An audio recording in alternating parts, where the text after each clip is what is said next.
Hallo zusammen und herzlich willkommen zu einem weiteren Video, heute wieder aus der neuen Heimat. Wie ihr sehen könnt, der Opel hat jetzt auch seinen Weg hier hochgefunden. Den habe ich heute Morgen, also heute ist Mittwoch, der 3. Dezember. Am Montag, 8. Dezember, nächste Woche, ist dann für mich der große Umzugstag. Bis dahin sind hoffentlich meine Rangierheber gekommen. Ich habe mir jetzt doch 4 so Rangierheber bestellt, die man jeweils unter den Reifen stellt. Also unter jeden Reifen kommt so ein Rangierheber. Dann kann man das Fahrzeug leicht anheben und dann kann man das Fahrzeug, ohne es zu starten, wunderbar rangieren, auch sozusagen auf der Stelle drehen. Super praktisch, hatte ich schon ewig auf der Wunschliste und bei Black Friday waren die jetzt ein bisschen herabgesetzt, da habe ich zugeschlagen. Wenn die da sind, muss ich dann nächste Woche hier noch ein bisschen umrangieren. Da kommt der Opel hinten in den Arbeitsbereich, damit der Opel aus dem Weg ist, hier für das Tor, weil die Hebebühne muss ja hier rein und auch mein Bürozeug und da muss hier frei sein. Des Weiteren werde ich dann den GTS, der jetzt hier steht, den werde ich zwischen Maserati und Camaro packen. Das geht, indem ich dann auch den Maserati hier ein bisschen rüberschiebe. Da ist noch genug Platz. Ich nehme mir dann die Kisten weg. Das mache ich am Montag, weil ich bin ja ein bisschen schneller als das Umzugsunternehmen hier oben. Mache ich die Kisten weg, rangiere den hier an die Seite, den Maserati, fahre dann den GTS hier dazwischen und dann habe ich genug Platz, um mit dem Opel entweder da hinten hinzufahren oder den da hinten rein zu rangieren. Muss ich mal gucken, ob ich das mit den Rangierwagenhebern mache oder ob ich ihn wirklich dahin fahre. Ansonsten, ich habe ihn heute Morgen ja gestartet, weil ich habe ihn auf den Hänger gefahren. Ich habe ihn wieder vom Hänger runtergefahren. Läuft sehr, sehr gut, springt gut an. Ist wirklich super angesprungen, hat auch nicht mehr geklackert. Also dieses Klackern, was ja einmal zu hören war von den wahrscheinlich Hydrostößeln, ist jetzt Gott sei Dank nicht mehr wiedergekommen. Ich hoffe, das bleibt so. Wir haben ja hier noch, ich habe hier noch einiges zu tun. Ventildeckeldichtung, Ventildeckel, Automatikgetriebe und dann natürlich endlich mal die Sache mit dem TÜV angehen. Ansonsten kleines Status-Update. Ich habe mir jetzt, weil das Badezimmer ist leider immer noch nicht fertig drüben von der Wohnung. Bin mal gespannt, ob das bis Montag wird. Oh, ist schon ausgegangen hier. Ich habe hier so einen kleinen Ofen. Oh ja, der hat aber schön warm gemacht. Sieht man jetzt leider nicht, weil es zu dunkel ist. Hatte ich hier ein bisschen geheizt. Ist eigentlich wirklich eine schicke Sache. Also für den Raum hier reicht das komplett aus, um den zu beheizen. Ich habe natürlich trotzdem noch Heizkörper, aber die gehen halt jetzt momentan nicht, weil das Wasser abgestellt ist wegen der Badrenovierung. Ich hoffe, das klappt am Montag und ich habe dann ein Bad, sonst sieht es echt alt aus. Ansonsten hier ist jetzt nicht viel passiert, da hat sich zum letzten Mal nicht groß was verändert. Das Licht ist jetzt ein bisschen gelb, da muss ich auch irgendwann die Röhren mal noch tauschen, damit die ein bisschen heller sind. Hatte ich euch ja gesagt, dass ich das dann, wenn der Umzug durch ist, dann nehme ich hier diese kleinen Platten nochmal weg. Das sind ja hier solche kleinen Platten mit dieser Anfasung oder mit dieser Abschrägung. Die nehme ich weg, da kommt eine normale Platte hin und die muss ich dann eben zuschneiden. Und außen hier um diese Bodenleiste oder beziehungsweise zwischen Wand und Boden werde ich dann so eine flexible Bodenleiste auch anbringen, wie ich es da drüben gemacht habe. Das habt ihr ja in dem anderen Video, hatte ich euch das ja gezeigt. Die hält noch, das funktioniert gut. Was ich jetzt gemacht habe, ist so ein bisschen quick and dirty. Im letzten Video hattet ihr ja gesehen, dass, weil der Raum nicht ganz gerade ist, hier sozusagen zur Wand hin ist nicht mehr Stoßanlag oder Aufstoßanlag. Da war so ein kleiner Spalt, da hat man ein bisschen den Teppich durchgesehen und da habe ich jetzt eine weitere Lage von dieser flexiblen Leiste draufgeklebt. Wir haben jetzt hier natürlich einen Übergang, aber wenn hier dann nachher ein Schreibtisch oder irgendwas steht, dann sieht das keiner mehr.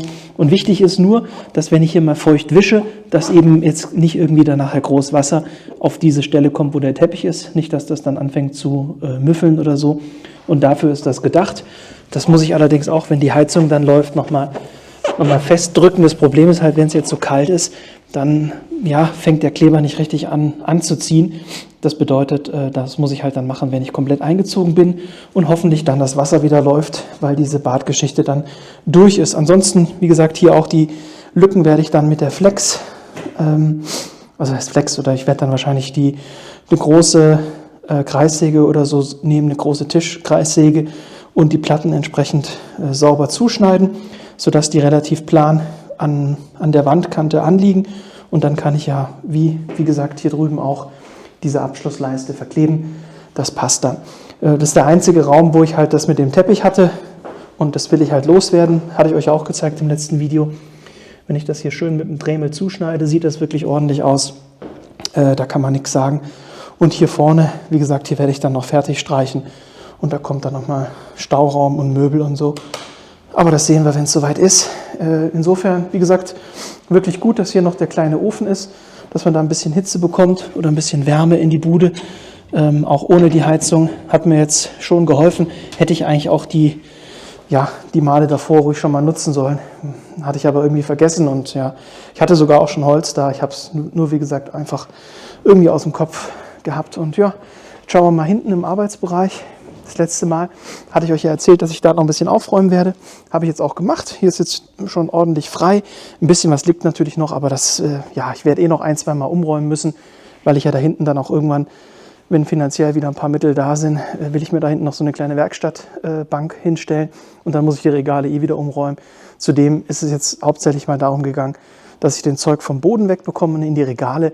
Das muss ich dann später alles nochmal umsortieren, fahrzeugspezifisch und eben nutzungsprofilspezifisch, also dass dann eben Reinigungsmittel und Lackiersachen alle so zusammenstehen. Momentan ist alles ein bisschen chaotisch. Mich persönlich belastet das so ein bisschen. Ich bin so ein kleiner Ordnungsfreak, aber mein Gott, da muss ich jetzt durch.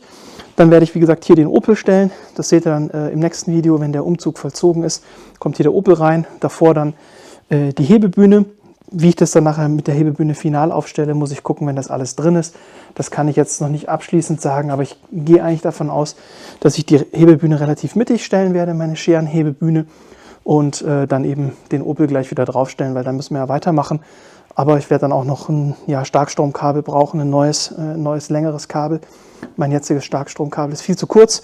Der nächste Anschluss ist dort in der Ecke und das ist einfach zu viel Weg. Da brauche ich dann noch eine Verlängerung. Aber ja, es geht voran, es geht langsam voran, es geht schleppend voran. Problem ist einfach immer diese 1000 Kilometer pro Tag. Und weil ja das Bad hier nicht fertig ist, kann ich hier auch nicht übernachten. Das heißt, ich habe immer 8 Stunden Fahrzeit, ohne irgendwas gemacht zu haben. Das heißt, ja, ich mache dann meistens hier 4, 5, 6 Stunden und dann fahre ich wieder zurück. Das sind halt immer sehr lange Tage. Aber ja, das wird. Insofern, jetzt habt ihr den aktuellen Stand gesehen. Wie gesagt, so richtig spannend ist jetzt nicht, aber dann habe ich euch mitgenommen. Und das nächste Video ist dann hoffentlich ein bisschen aufschlussreicher, wenn hier dann die Sachen alle stehen und ich vielleicht auch schon das ein oder andere Möbelstück aufgebaut habe. Müssen wir mal gucken, wie das dann läuft. So ist jetzt erstmal der Plan. Wie gesagt, 8. ist der Umzugstag. Nach dem 8., also wenn der Umzug dann vorbei ist, werde ich erstmal eine Woche hier bleiben, ein bisschen ausräumen, mich akklimatisieren, ein bisschen auspacken und so weiter und so fort und werde dann in der Woche 17. oder so, habe ich geplant, nochmal runter Richtung Heidelberg zu fahren, um dann so die finalen Arbeiten im alten Zuhause zu machen, die Übergabe. Und dann ist ja das Jahr auch schon wieder rum. So, insofern hätte ich gesagt, wäre es das auch schon wieder mit dem heutigen Video. Es war jetzt nicht wirklich was Spannendes oder Neues dabei. Ihr habt jetzt halt gesehen, dass ich hier schon geschafft habe, ein bisschen mehr Ordnung zu schaffen. Es ist noch viel zu tun. Die Zeit rennt und irgendwie sind die Tage immer zu kurz. Aber es geht voran. Wie gesagt, mehr weiß ich dann am 8. Ich hoffe, alles klappt. Ich hoffe, ich habe dann auch eine Heizung und muss nicht frieren. Aber das werde ich euch dann auch berichten. Insofern habt ihr jetzt einen aktuellen Stand, wie es so aussieht. Ich bin relativ gut vorangekommen, aber ja, wie gesagt, es liegt noch ein weiter Weg vor mir. Ich habe jetzt zumindest alle Autos oben, das ist ja schon mal super. Den Audi, den fahre ich ja dann am 8. auch hoch. Insofern passt das. Und ja, würde mich freuen, wenn ihr auch im nächsten Video wieder mit einschaltet. Dann wird es ein bisschen Informationen geben, wie der Umzug gelaufen ist, ob alles geklappt hat, wie es dann mit dem Bad aussieht, ob ich jetzt Heizung habe oder nicht. Diese Infos werde ich dann mit euch teilen. Und danach geht es hoffentlich endlich wieder weiter mit ein bisschen Auto-Content.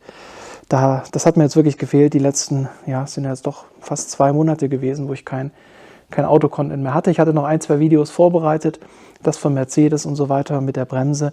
Aber wirklich selber geschraubt habe ich jetzt in letzter Zeit nicht. Es war eigentlich immer nur hin und her fahren, aufräumen, umräumen, Sachen renovieren und so weiter und so fort. Deswegen freue ich mich, wenn es jetzt demnächst irgendwann wieder weitergeht in Sachen Autoschrauben. Ich hoffe, ihr seid dann auch mit am Start. Ich wünsche euch eine gute Zeit. Bis bald. Ciao.